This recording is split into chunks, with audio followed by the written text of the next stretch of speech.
Scott, do you want them out? They're still going. They're still going, are they? Yeah, do you want them out? Yeah. Tell him to give them a break. Yeah. Well,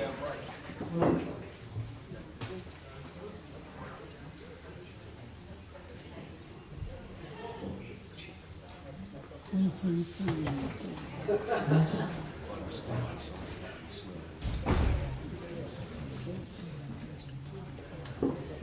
He's claiming 1 minute. Excuse me, sorry, yes you can.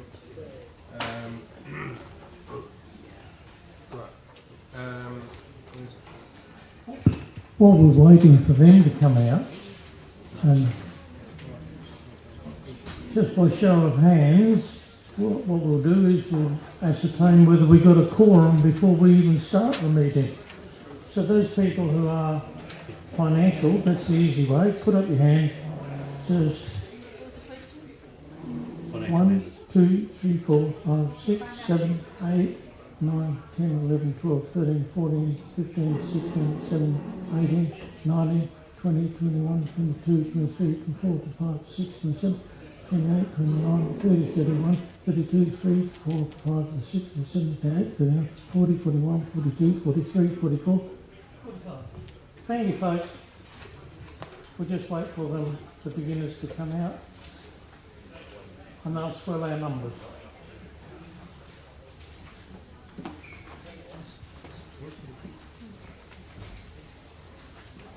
What's the number for the core? What's the 40. threshold? 40? 40. Beautiful.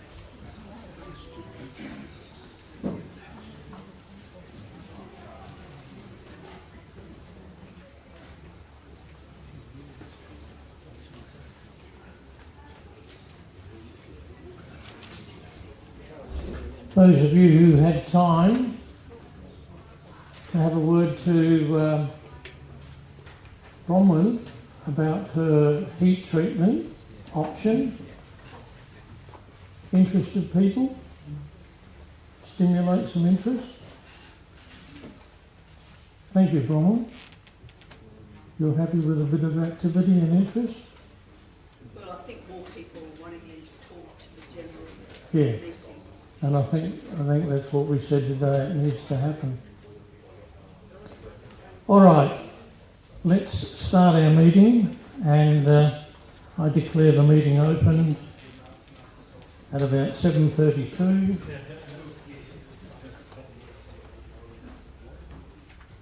Who's got a biro? Got a biro in your pocket, Simon? No, I don't. Thank you, Linda.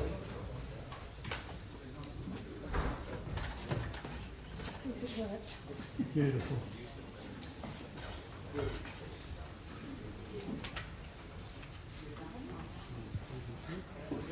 Okay.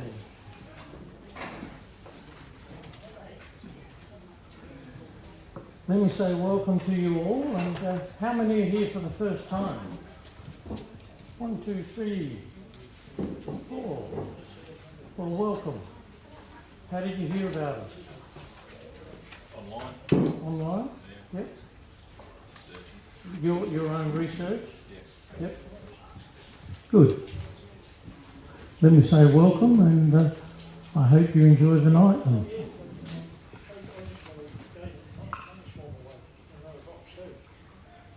So we have got a quorum, and yes, and apologies that I've got at this stage: Anne Winter, Scott Souter, Anna Vandenbroek, Amanda and Marino Rossi, Garev Peters, Luke Robinson, Adrian Makarowski, and Aphrodite Noiku.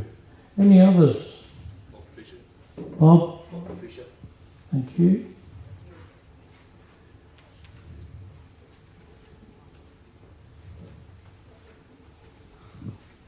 Okay. And as you're aware, yep, the meeting is being recorded.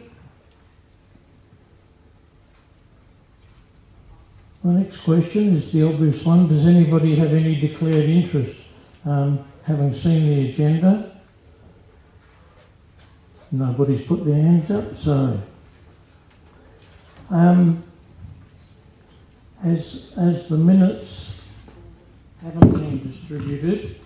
It's going to be necessary for me just to read them again as I did at the last meeting. So I'll quickly go through the minutes of the last meeting before we sign off on them. So yeah, the meeting was opened at 7:43. Welcomed, apologies were Anna Vandenbroek, Meredith Abbott, Lisa Hams, Alan Higgins, Trevor Greenfield, John Silverblade, Adrian Eggle, David Chin, Michelle Renshaw, Jim Pugh and Wendy Butvial. Yes, there was a quorum. There was notice of a recorded meeting, no conflicts of interest, and the minutes of the previous meeting from the 14th of the 7th were read and received. Moved Susan Laney, seconded Luke Robinson. And at that meeting, because it was the first one after our AGM, we also tabled the minutes of the AGM so they could be acted on.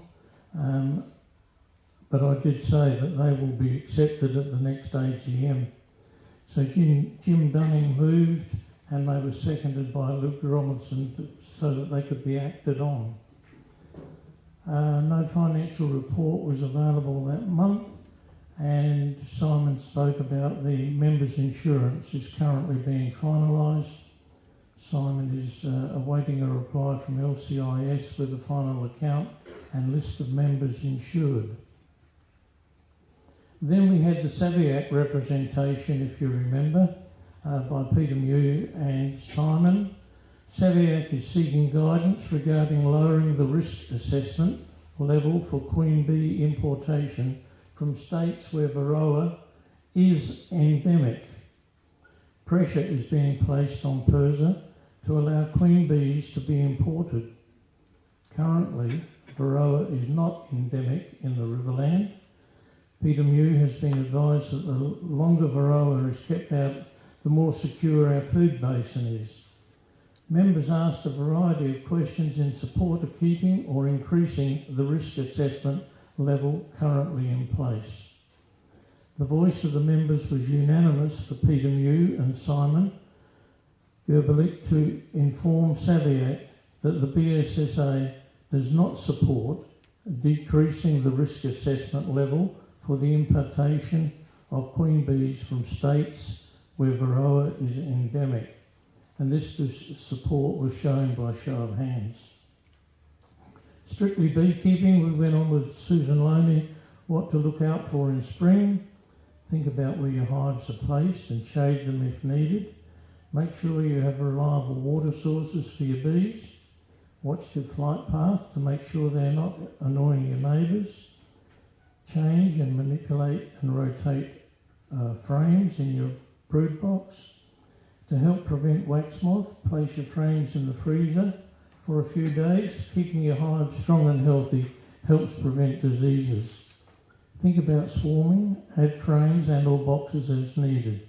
Your bees need space. Do not discard wax or old frames in the green bin, as this is how diseases are spread. Then we went into announcements. The workshop on the integrated pest management, Friday the 31st of October, level 20, 11 Weymouth Street, Adelaide, from 1 p.m. to 4 p.m, focusing on individual pest management plans, and that was well attended. I think the VDOs were happy with the day down there. Something like 16, I think, participated in that workshop. The next field day, Saturday coming, the 15th of November. The Spring Fling, Sunday the 2nd of November, 10 a.m. to 2 p.m. Well, it didn't last that long because of the lightning. And it was a short day, and the people organising deemed the risk of lightning was too great to continue. Our guest speakers at the last meeting, Matt Thomas, Davide Stella, Aphrodite Noiku and Paul Frost all formed the Q&A panel, and a number of very interesting questions were asked, and the panel provided very clear and concise answers. There was no other business. The raffle was drawn. The next meeting tonight, Monday the 10th, and so the meeting closed then at 9:10 p.m. Anybody want to move those minutes be received? Bob, when you were talking about the Varroa workshop, I think it meant integrated pest management plan, not individual pest Correct. Integrated, yes. IPM, integrated pest management. Yes.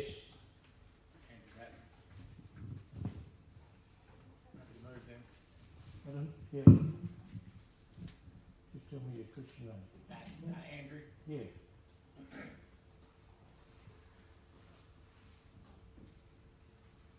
And anybody to second those minutes? Thank you, Grant.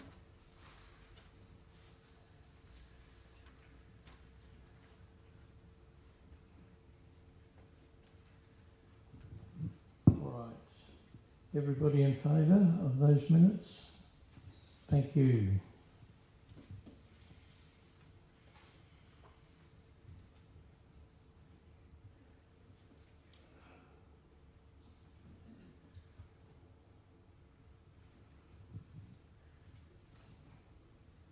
Okay.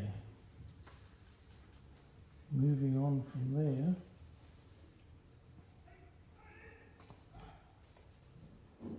We've got a couple of announcements, and the first announcement that I will be making is to announce the resignation of our secretary was Anna Vanderbroek, and she has resigned from the committee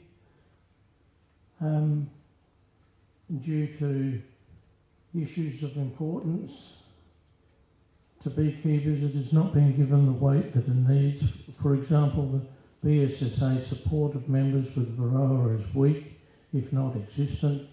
We've known for 2 to 3 years it is coming and should have, in this time, formed a strong subcommittee to support our members, develop a stance as a society, and been offering training specifically in relation to integrated pest management. We've continued to focus on the other issues that are not in our members' best interest. This has left the core of the society weak, as other areas that need attention were not addressed. We have ended up admin heavy at the expense of productivity, and this is continuing. We are a small society. As Barbara would say, we're not BHP. However, we continue to make decisions and behave as if we were. There are limited resources, and as they are being used unwisely, what effective resources we do have are not being used or investigated for use. I cannot see a clear path out of this current situation, and will not be putting any more of my productive time into non-productive activities. I support Simon Gerbelik and the direction he wants to take the society in. However, I do not have the mental or emotional energy or the will to continue to do this whilst on the committee. I wish you all well and continue to attend the meetings when I'm available.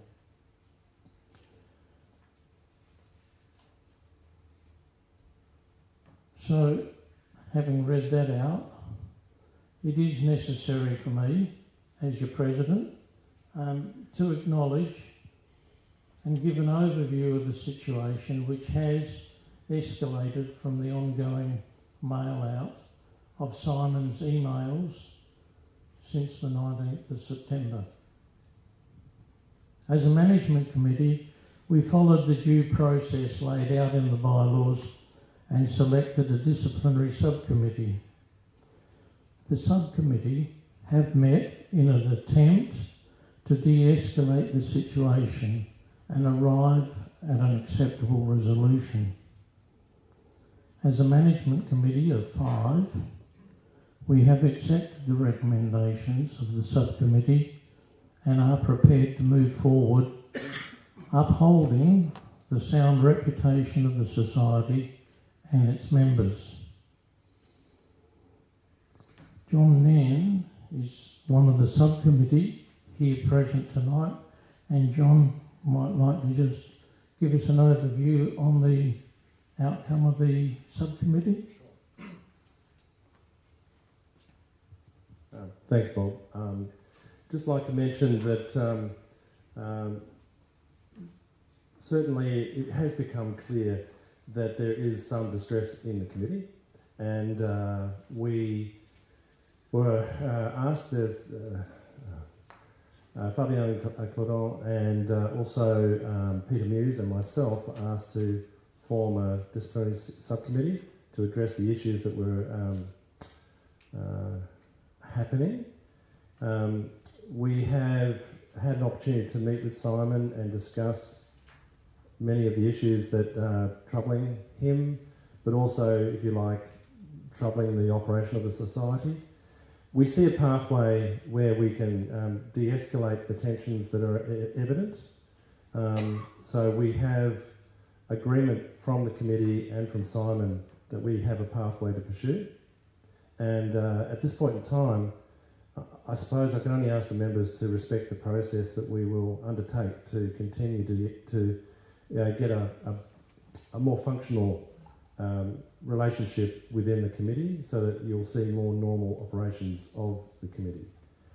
So at the moment we're in a process, so in some ways I don't have anything to report because it's all rather confidential as we sort through the various relationships, the issues that have been presented, and we feel that there is a really positive pathway that we can craft, but it will take a bit of time, and I think there's work to be done in all locations to get a better functioning committee. So if you want to ask me about the process, you can, but I'm not going to go into any other details. Okay, thank you. Thank you, John. And might I say, at this point in time, thank you to John, Fabian and Peter Mew for the acceptance of their role on the subcommittee and for the effort that they have done. And as Simon has indicated, he's willing to accept and play his part in the resolution, and so too is the committee. So it's about trying to move forward. And the good news about trying to move forward is the very fact that we did on Friday night of last week have a very quick extraordinary committee meeting whereby we had a motion that, and I'll read it out, the motion, that the Management Committee, in accordance with clause 6.4.5 of the Constitution, endorse the appointment of Sandra Turner to the vacant position of Secretary for the interim period, and the appointment of Bronwyn Westcott and Jim Dunning as ordinary committee members to two of the positions not filled by the election at the last AGM. That motion was moved by Susan and seconded by Gaurav, and it was carried. And then the meeting closed because that was the agenda item for the meeting, which was conducted by Zoom. So, the good news is our committee is starting to swell a little bit. We still have one vacant position as a result of not being filled at the last AGM. So, if there are any volunteers who like to step forward, I'm willing to talk to you. So that's the good news. And now we're ready to have a few words from Josh, our VDO.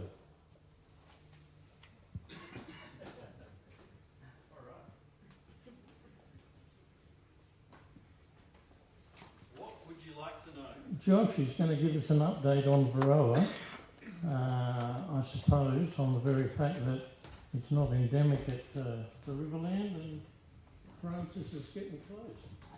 Absolutely. Okay, fantastic. All right. Nice to see everybody. A few familiar faces, a few new ones. So that's great.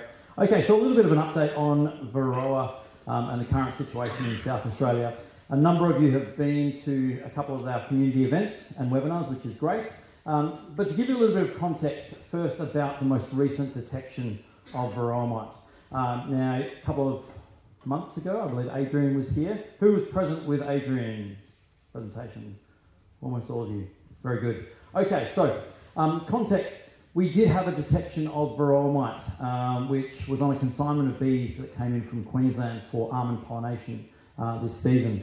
Now, as far as bringing hives in, there are a number of permit requirements that take place to bring hives in, and we won't get too much into that now, but basically we had a detection early September. It was the last orchard that we were that was under surveillance, and in the last coming weeks of the pollination season, we had a detection, small numbers, but it was across multiple hives.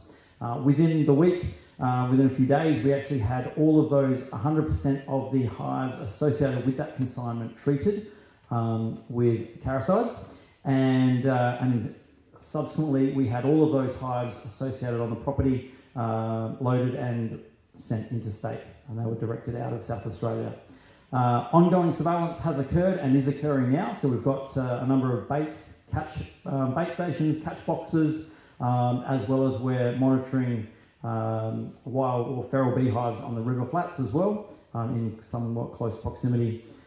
We did put a 25-kilometre buffer around that site, which was in the 100 of Poojanook, which is north of the River Murray, between Monash and Waikerie.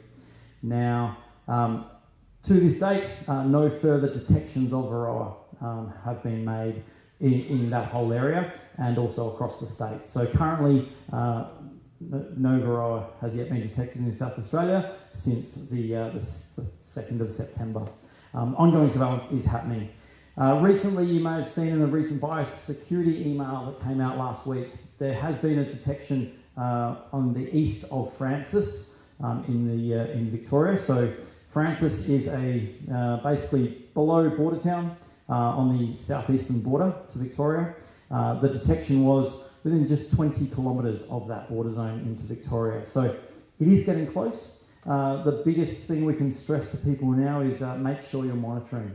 So really look at increasing your monitoring frequency. In areas where we suspect we don't have varroa, still that 13 to 15 week monitoring is suitable.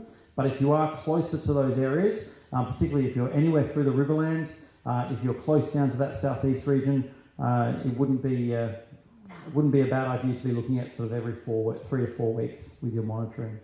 But ongoing surveillance is happening. We are very much watching all of those regions very closely, and we really encourage you and every beekeeper to monitor and utilise the heat map, the surveillance map we have available at PIRSA. And this is going to assist you and assist other beekeepers in trying to identify and work out where these hotspots are. So we do expect varroa to get in here. There will be natural spread, there will be movement spread. It's not a matter of if, it's a matter of when, and every day it's getting closer. So by utilising the heat map, we can basically identify these hotspots of where varroa is landing, and then we can work out and sort of work to manage those, because early detection is the key to better management. So being able to detect it in really low numbers enables us to act promptly and either increase our IPM, so our mechanical methods of treatment, or then if we need to introduce that the chemical controls. That's all about the monitoring and then the threshold to determine your mite load, how many mites within that 300 bee sample. So that's pretty much the update right now. At the moment, we have launched our monthly webinars. So every month now, the video team are going to be having a webinar, hosting a webinar. It's just a very informal opportunity for beekeepers to get together and ask us any burning questions. So the next one, we had one last week. The next one's the 10th, Wednesday, the 10th of December. Bookings are up now. It was in the bio email, as well as it's on the website and events. So if you haven't yet registered for that one, go to the link, follow it. If you're not sure, come and see me tonight, and we can sign you up for that one. We've also got some other workshops around, and I believe I'll be attending the field day on Saturday.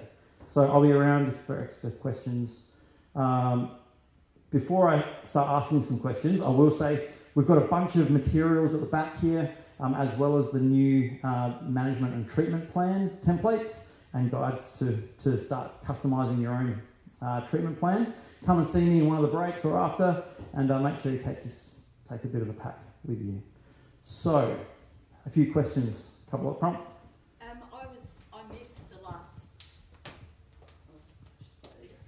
I missed the last talk. Yep. And I asked for the recording, and that you said you're not recording them. It would be much better to record it because we're all doing different things at different times. Yeah, absolutely. Great question. Look, we currently are not recording the webinars for a number of reasons, and simply just to initially to get them off the ground and getting some attendance happening. So right now we won't be recording, but in the future, absolutely, there may be opportunities for us to be recording those and getting them out. So yeah, but I acknowledge what you're saying, and I'll definitely take that on board and take it back to the team, and we'll review. And it's going to be an evolving thing. We've never done the webinar concept. We're 3 webinars in now, so it is an evolving landscape, and we do want to continue them, and we're just sort of gauging attendance and expressions of what interest is out there. So yeah, we'll keep going. We'll keep you posted. Not long back. Leg day. Here we go. In the last email that came out from PERSA, there was reference to a online course. I think it was 9 sessions or something like that. When I followed the link, it wasn't on the website. Is that there now? Okay, I'm unsure of exactly which link that you followed, but I can definitely direct you to the page tonight if you like, so come and see me. But yes, there are 2 online programs available right now with through varroa.org.au. The first one is very much a 30-minute basics program, which really reviews very introductory biology, behaviour and impacts of varroa mite, and a little bit about monitoring. The further, the more sort of detailed, it's a 9-module program. It takes around about 3 hours average. Some you may take longer, may take shorter, but that is a lot more in depth, and that follows the curriculum of the national varroa workshops that were running last year and this year, which ended a few months ago. So that's more of a detailed program. Come and see me, I can definitely get you that link. No worries. Any other questions before we hand back to Bob? Wonderful. I'm here, come and see me, come and grab some info, and we'll go from there. Thank you. Thank you, Josh. As Josh alluded to, he's going to be at the field day on Saturday, which we appreciate. The other thing is, one of the things that we are doing at every field day is doing a wash. Purely and simply as a demonstration, but it's got to the stage now that you people are doing the wash, so that you can do it and get practice in doing it, and understand why when Josh says monitor, monitor, monitor, yeah, that's the way that you're going to monitor your bees. So this Saturday, yes, Josh? Just another quick note, we've just locked it in right now. The Varroa Development Officers will be also at Bee Plaza on Wednesday the 26th of November from around about 11 till midday for a couple of hours. So if you're around and want to come down and say g'day, we'll be there as well. So lock that in your schedules and we'll see you there. Did you hear that? The VDOs are going down to Bee Plaza for lunch. Hey? Go and join them. All right. Trish, you want to introduce your 3 representatives? Love to. Thank you, Bob. Thank you. I always love listening to Josh. I feel as though I know something. It's so much to learn, isn't there, about the Varroa? And I was one of the people that went to the workshop the other day, and I looked around that group of 12 people, 16 people, and I thought they all looked as dazed as I felt, and where do we start? But we have to think about it seriously and get on to it. But thanks, Josh, that was great. So I'm in charge of events with the society, so I invited our 5 main suppliers of equipment in Adelaide to come along tonight and bring their wares, and we were lucky to get 3. 2 of them couldn't come, but we're very lucky to have Eddie from B Plaza here. He's just waving away there. We've tried to set the tables up so that afterwards we can... oh, he's standing up now. We can wander around, you can talk to Eddie, you can talk to Josh, and a lot of the equipment they've bought is related to Varroa coming. Varroa frames, drone frames, there's foundation, there's drone foundation over there, sticky mats, vented boards, all these sorts of things. So Eddie is there with his bits and pieces. Matt is over to my right, over near the door, and he's our flow hive man. There's nothing he doesn't know about flow hives with Varroa coming as well. So thank you, Matt, for coming as well. And I've noticed you've already had a lot of people talking to you about flow hives and Varroa. Vanessa from Adelaide Beekeeping Supplies couldn't come tonight, but she has got a little area on the end of the table there. She's bought some bee nutrition food and another hive base there and some information about that. So that's wonderful.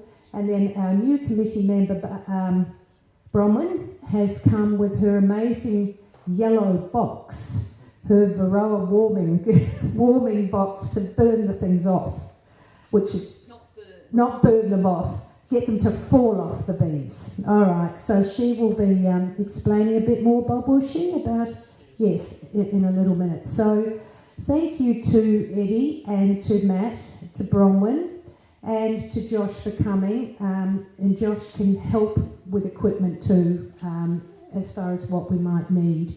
Eddie's got some Varroa kits over there, some uncapping knives. I think Josh has got those.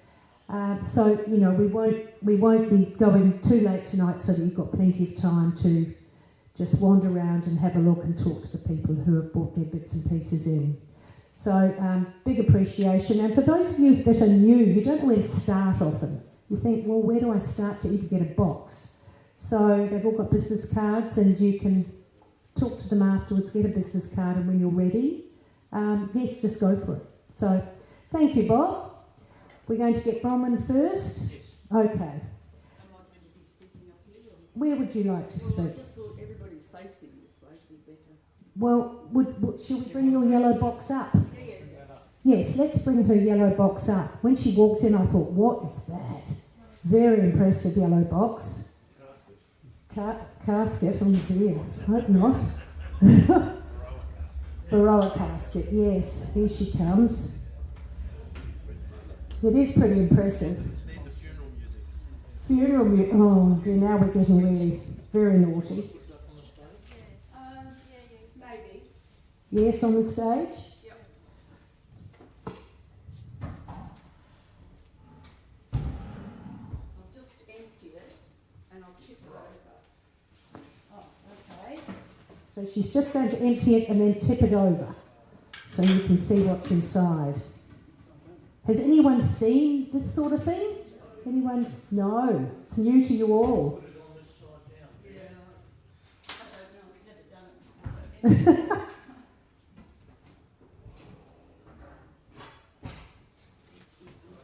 Those catches are going to drop. Just watch your fingers. Now, would you like me to hold it up, Bronwyn? No, I can do that, thanks. No, you probably need this, my dear. Oh, okay. No, yeah, we'll hold it, you talk. Okay, it's brand new, it still has its tapes on. I went and picked it up 3 days ago. And when I said to Simon that I'd picked it up, he went, "Whoa, how could you afford that?" And I said, well, I'm going to actually give my bees up if I have to put chemicals in my bees. It's just as simple as that. So you can always find it. You can actually get a smaller version of this, and it's a little bit cheaper. But I got the big one for 2 reasons. One, this was available now, and it's on the doorstep of having Varroa, and I don't want to lose my bees. I've been I've been working bees for over 27 years. So,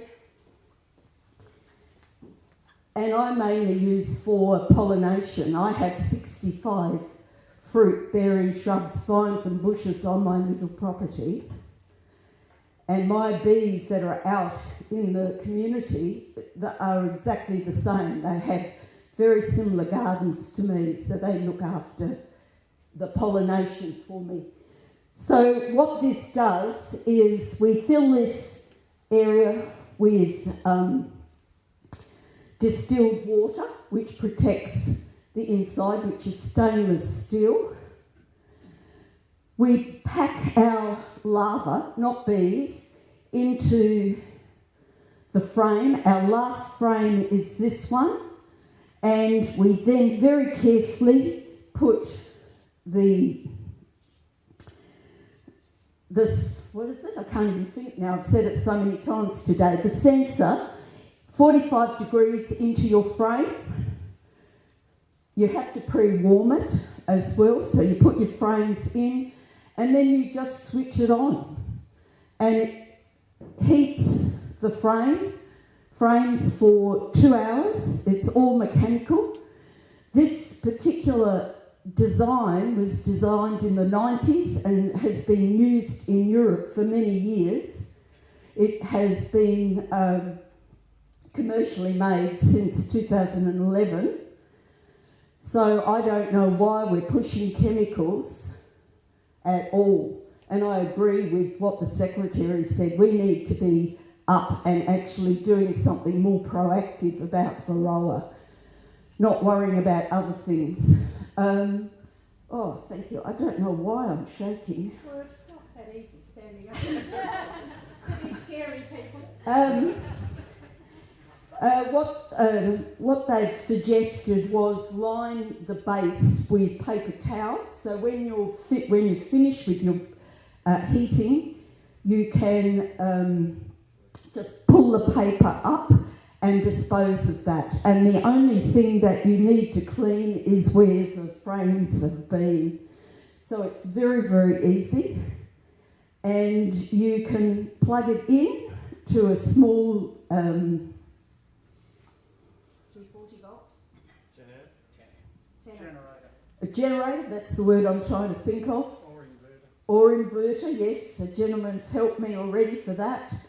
And I said, well, I've got hives all over half of Adelaide.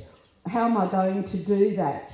And Anna, one of the people that are importing these products, suggested that I get a warm box, put my larva in there and just have one central point and put my frames in. And then I'm not carting it all over Adelaide. The other thing was that I could hire it out and help other people in my immediate vicinity. And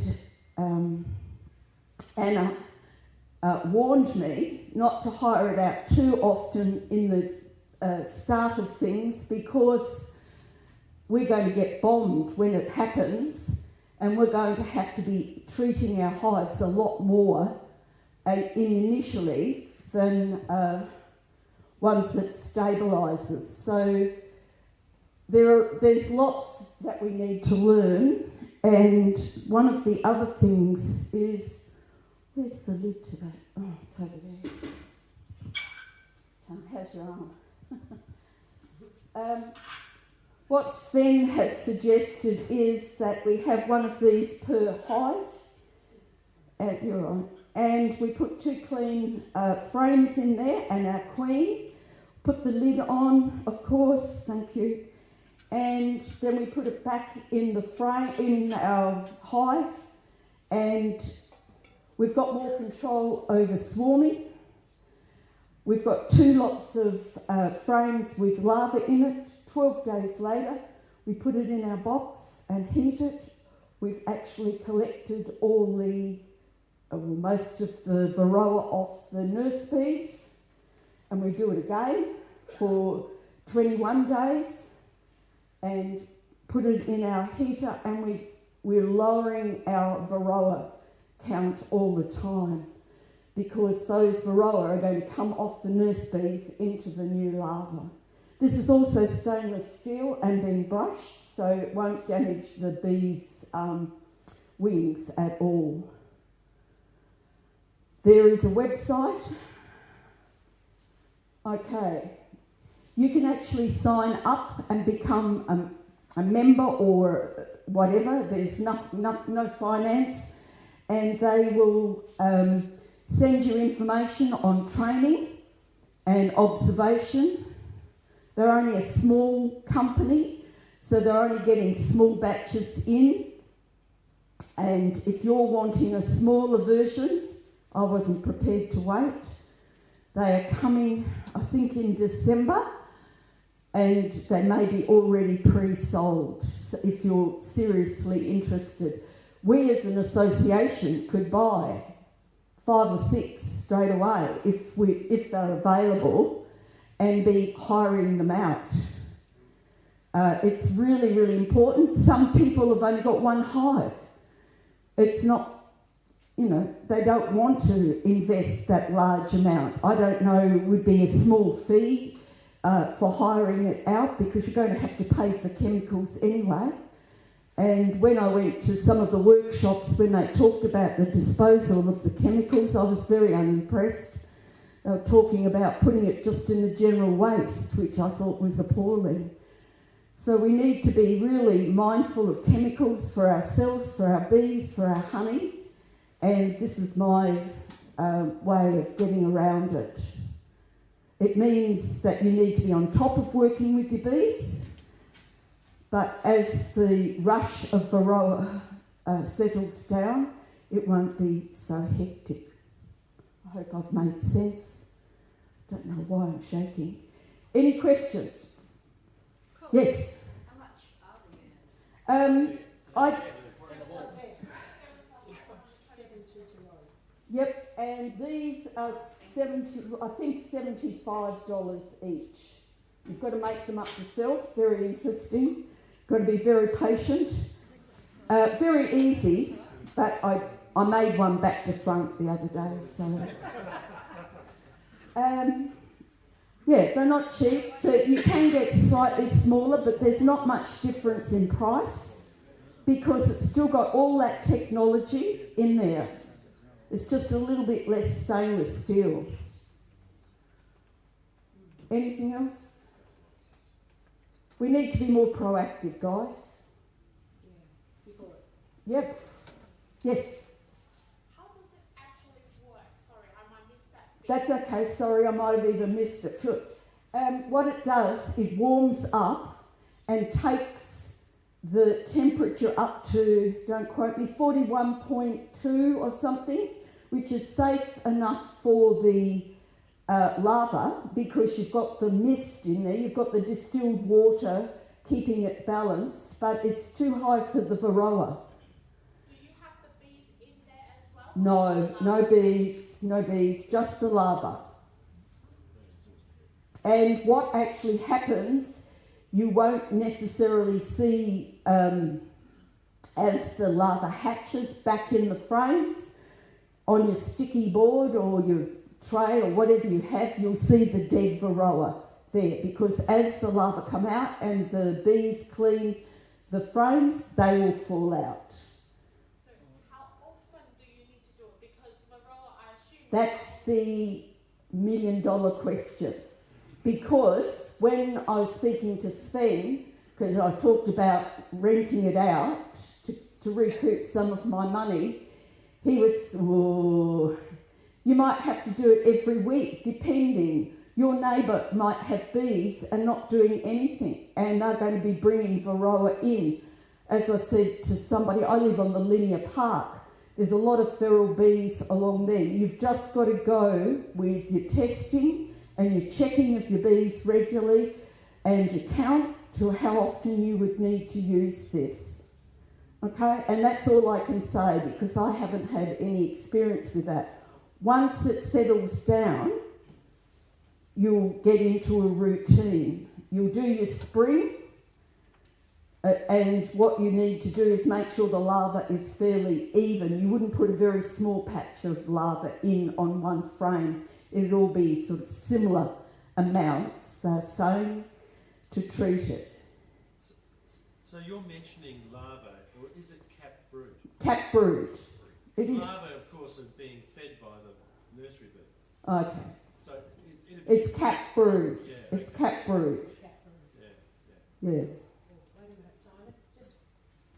you have a figure for how much it's going to cost for like the chemical treatment? Like, is it Be hundreds of dollars. okay? Hundreds of dollars each time you. I haven't even looked into that. I went to the workshop and was very unimpressed. Yeah, just in terms of. Like, Well, you could do your own, and you could ask the. Josh, would you be able to put your... Yes, certainly. So, in a sense of... it's Bronwyn, isn't it? Yep. Yeah, Bronwyn's correct in a sense of this first initial build-up stage is very aggressive and going Could to you be go on the mic? Oh, yeah. Because it's recorded. Yep. Okay, so Bronwyn's correct. In the initial build-up stage is going to be very, very challenging for us as beekeepers. The mite numbers are going to be extremely high as we're getting this reinvasion from the ferals. As far as looking at some evidence, and there's a number of case studies which you can go and watch now from New South Wales where beekeepers have been dealing with varroa since 2022 and going through this build-up stage. But based on what we're seeing, a lot of beekeepers over there in those core areas where the mites were present in high numbers were finding that it was almost a treatment, and then they would get maybe a week to 2 weeks grace before their thresholds were back up again and they were needing to go and retreat. So I'm saying that they was doing 6 to 7 treatments a year, and that was extreme numbers. On average, it was sort of 5 or 6 through the year. Understanding that each treatment has a duration. Some may be 8 weeks, 6 weeks, 12 weeks, depending on the actual chemical option that's selected. But in a sense of once we do get through, that will drop. So there were some hives that we were working on a couple of weeks ago, just out in Newcastle, and Davide and I were there. And these hives were looking at being treated 3 times this year. So they're seeing already that almost reaching that establishment phase where the mite populations are starting to stabilise. We've calculated a number of scenarios, and a lot of the treatment tables, which you come and see me, we can show you, we're averaging around about between $50 and $100 per hive per year for treatment. We've done a scenario with a backyard beekeeper scenario, and that's sitting at $68 a year per hive for treatment costs. So, and that price will vary depending on the treatment that you do, your selection, as well as what other integrated pest management mechanical methods you're utilising to reduce that mite load. But that just gives you an idea. If we look at we did a beekeeper with about 100 hives, more sort of semi-commercial. They were at about $60, $70 as well. So, yeah, that's roughly the pricing. Off the top of our heads, only an estimation. And what's PERS's stand on the controller box? PERS's stand on the controller box. Basically, it is a tool that's available, and one tool out of many tools available to reduce mite load. It's a mechanical method of it basically physically kills the mites, and as many tools as possible that we utilise when reducing mite is the way to go. It's the only way to go, and this has been proven. Say we've learnt this, we've been recommended this by beekeepers, scientists, researchers all across the globe through the US, Asia, Europe. Dealing with varroa, we need to utilise as many tools as possible, and that's a combination of cultural, which unfortunately we're not quite yet there yet, because you've got to realise we're year 4 in the game of varroa mite. Okay, places like Europe got it in the 70s, US, okay, New Zealand's had it for 25 years. A lot of those countries, those beekeepers have either lived through the build-up and establishment or didn't actually see the build-up and establishment. They've come in later. So this is a great tool. It is a tool that we can use combined with other tools, as many tools as possible to manage varroa mite. And in this build-up and establishment phase, that's why we're there is a bit of a focus on chemicals, because we've learned from beekeepers interstate who are ground zero where they haven't been able to get through successfully. So we have to have every option on the table and then leave it to beekeepers to make a decision on what's going to work for them. America hasn't done particularly well, and they've been putting chemical after chemical after chemical after chemical in. So utilise every single method, but Do your research. start with mechanical. Chemicals are there as a last resort. All right, use every other method you can possibly try to reduce and delay the need for chemicals. So varroa controller, give it a crack. I'm super interested to see how it goes. I'm hearing and reading great things. A lot of people are saying it works. Again, it's going to be up to you, up to the individual beekeeper, and how it's going to fit into the logistics. And Look, I'm not having a go at you, but I find this really frustrating because this has been used in Europe for many years. Yeah. And America, you're following America, which is chemical, chemical, chemical, whereas Europe are using a lot less chemicals and using this type of treatment rather than... And we are not disregarding, discounting this method. We should try it. Absolutely. From one angle, and I'm just very unimpressed with the person. Yeah. I'm sorry, I have to say that. No, look, everyone's open to their opinions and views, and that's perfectly fine. We just want to ensure that everybody is aware of all the options. And based on my experience working with varroa, dealing with varroa, handling varroa, we're going to be in for a challenge. And we need to be open-minded. We need to look at all the options, and that includes mechanical varroa controller. So if it's available, give it a crack. Absolutely. And there are a world of mechanical controls available to us, which we should be using: queen caging, drone uncapping, sticky mats, vented bases, brood breaks. Absolutely. Use it all. And then, if need be, chemical controls are an option. Bronwyn? Yes. Thanks, John. I think Simon had a question. Yeah. Quick one? It's not really a question. Also, I've been looking at this also for the last year, the varroa controller, and I've seen that. So the good thing is it's been used in New South Wales and in Queensland, and so there's a lot of people gaining experience with it in Australia. So there's some people from Queensland that I'm watching. In Austria, Yeah. Germany, in France, Yeah. they've been using it. But like, so what's going through Queensland right now as varroa's rolling through, so they're going through, and they're getting, compared to hives that aren't being treated, that are just dying off, they're really slowing down. We're getting rid of a lot of it. I'm heading to New Zealand in the morning at 7 o'clock. Perhaps I should go and have a look. See if I can find a varroa controller. Bronwyn? Sealed brood only? Sealed brood, yep. No unsealed brood? It may be a little bit. I think Sven said you can have a little bit on the frame, but not much. I'm no expert. Look at the videos. Log in, become a member, look at it. I looked at it 3 or 4 times, and I've been looking at it for the last 18 months, 2 years since we've heard of varroa in Australia, and when it came to South Australia, that was it. I just couldn't cope with it. All right. Well, thank you, Bronwyn. Thanks indeed. Matt, do you want to come and sell your wares at Flow Hive?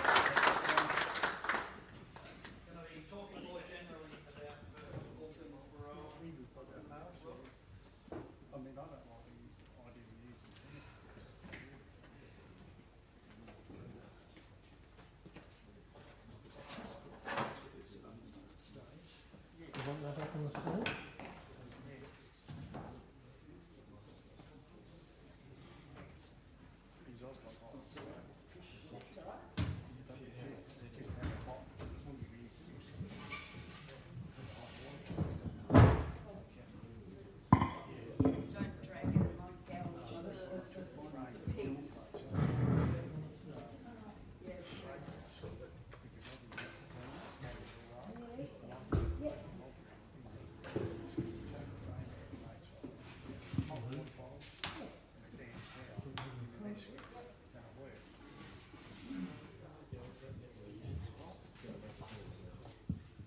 Cheers. Thanks, Bob.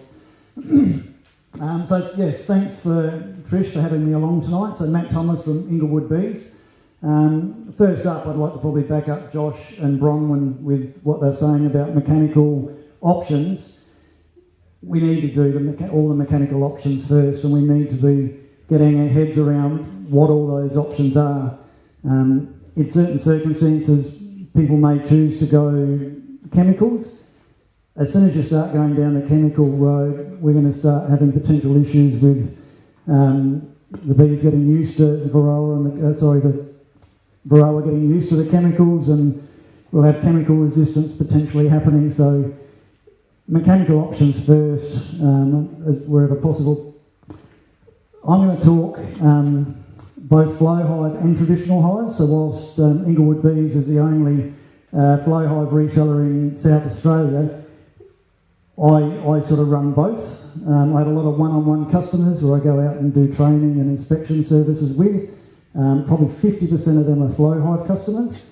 I do encourage them to have a second hive, and I think a traditional hive as a second hive is a better option than running two flow hives, mainly from the perspective of flexibility and managing what's happening in the main hive. What I'm going to be talking about today, I want to try not to get too distracted, but mainly Varroa-related things. So we brought the flow hive up today mainly to talk about the ventilated baseboard.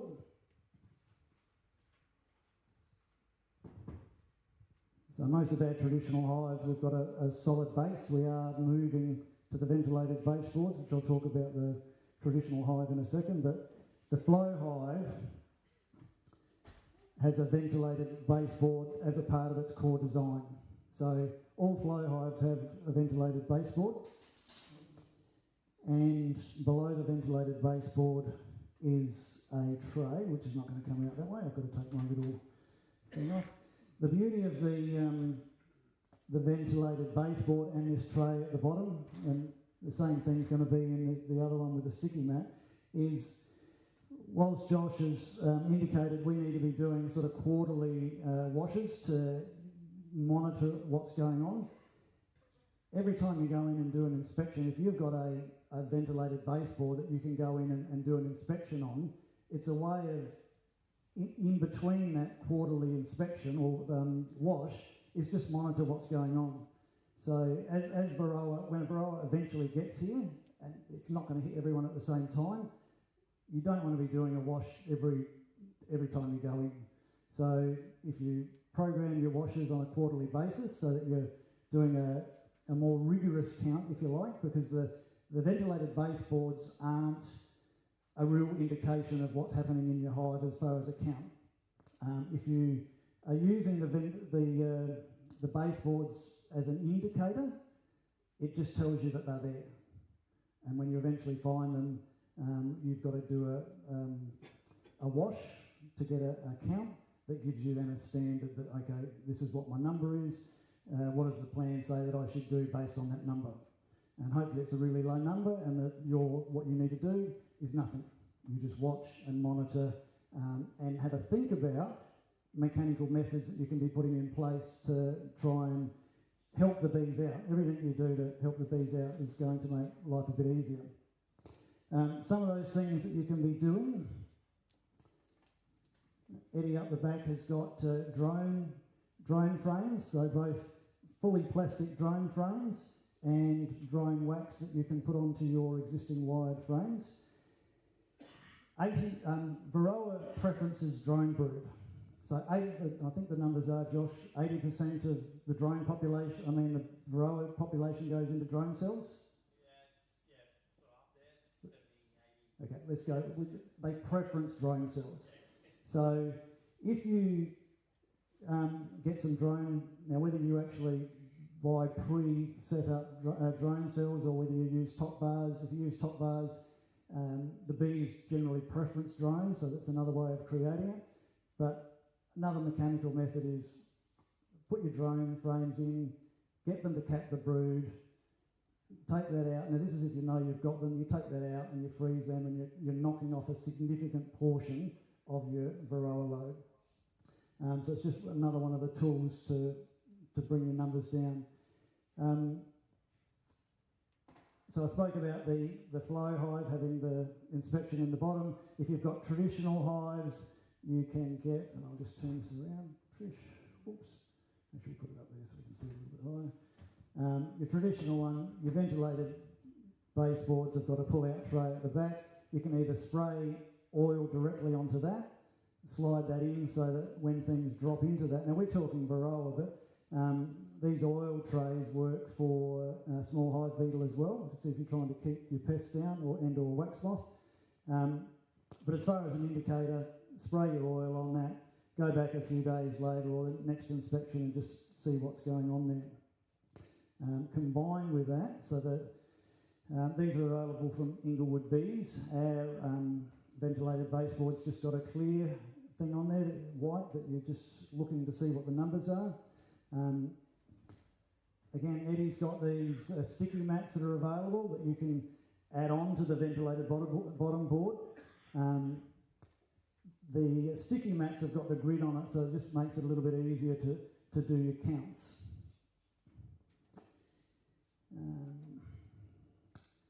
We've got the washers up the back there if you want to have a chat about the washers. We've brought in some queen marking cages as well. One of the things with managing Varroa is if you are trying to manage your hive and you want a brood break and you're going to cage your queen, you need to find her. God help me. I've had to find a lot of queens, and I've been in a two-gapper and I cannot find her. So if you put a dot on her, when you do find her, whenever you see her, I carry one of these in my top pocket, permanent. So if I see a queen, I don't care what I'm meant to be doing, everything stops, I get it out and I mark her. Because later, when I absolutely have to find her, it's critical and she's not marked, it's a tough gig. You can lose hours looking for a queen. So we've got a plunger type and a one-handed type queen marker, so really important to mark the queen. And just as Josh mentioned before, or someone mentioned before, we've got technically honey decapping forks, but when it comes to brood decapping, I spoke about the brood comb being a mechanical method of reducing Varroa, but you can actually use the the drone comb to look for the Varroa as well. So if you grab a honey decapping fork, take your drone comb, decap the drone cells, because the Varroa preference the drone cells. If you have Varroa in there, you should find them, obviously, in the drone cells prior to seeing it in worker cells. And apparently male bees are expendable for us. So yeah, not wanting to go on too much longer, that's sort of probably my recap. If you want to have a chat, I'm going to be for a little bit at the end, but I've got to sort of keep moving as well. So thank you.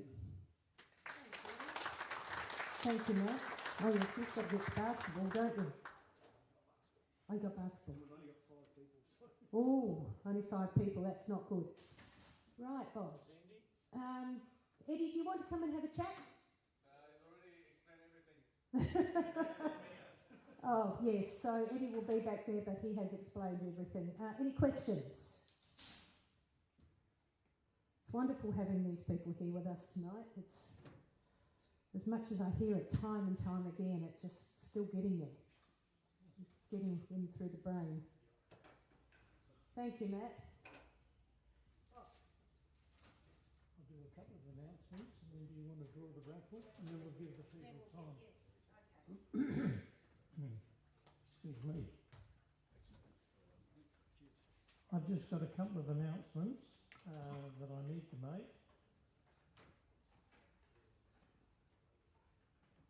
Thanks, Simon.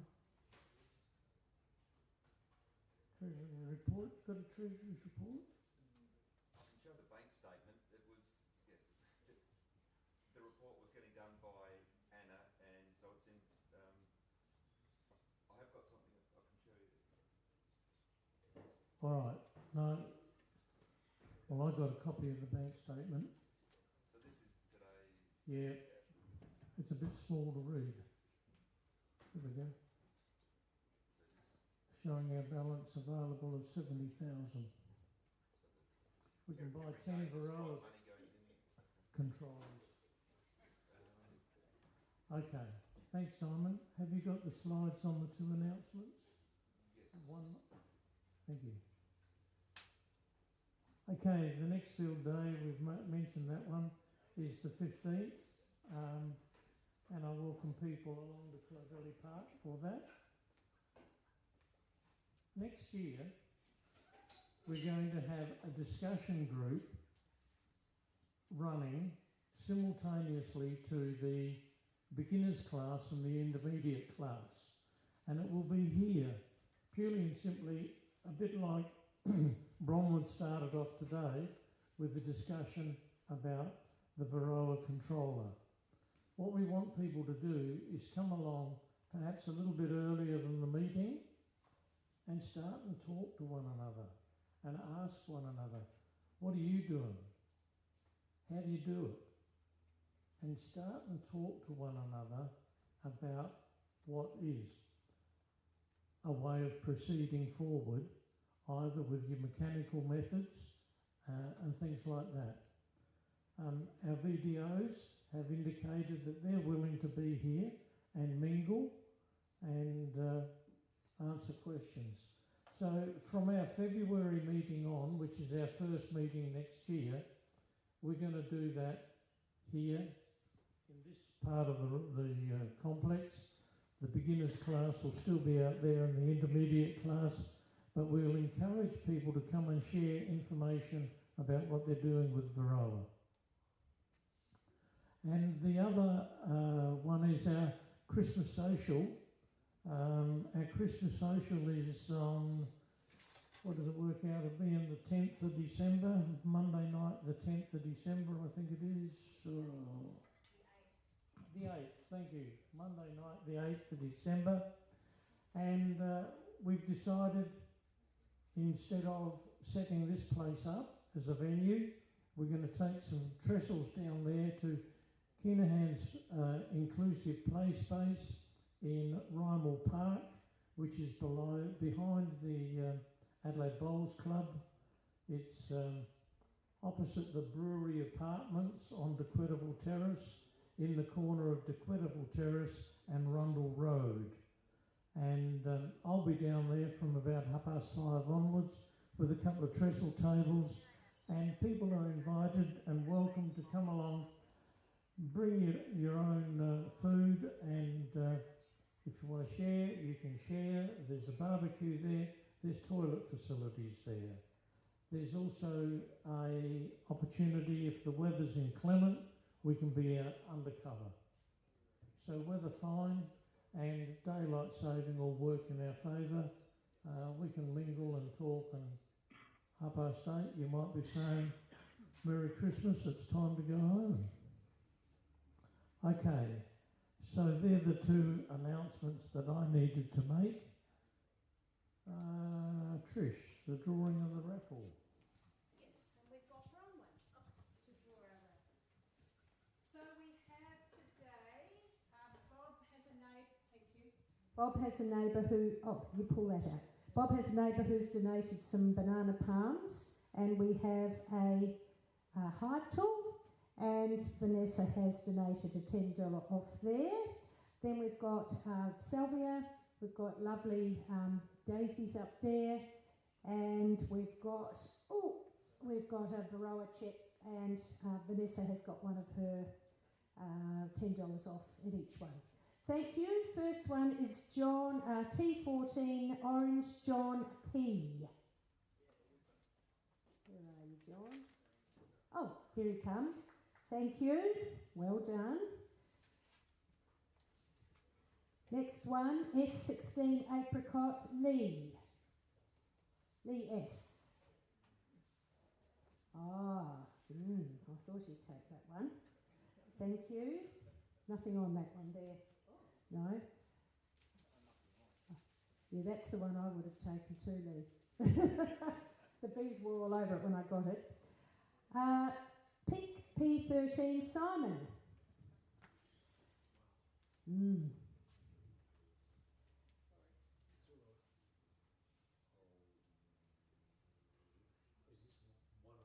That's together? Yes. Thank you.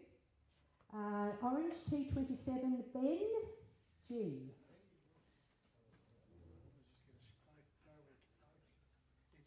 Well done. You take the plant. Okay, and one more, the Varroa check kit. Orange T21 Fabrice. Fabrice. Well done. Thank you, Bronwyn. There we go, so you've got no excuse not to check your highs for Varroa. Okay. All right, back to Bob. Please feel free. That's everything, Bob? Please feel free to have another cuppa, talk to the suppliers. Matt probably needs to go. What time do you need to go, Matt? Oh, there was one more prize. Sorry, Bronwyn. Yes, the embedder. Thank you. You want that one? Jeff, purple H13 Jeff. Oh, you won?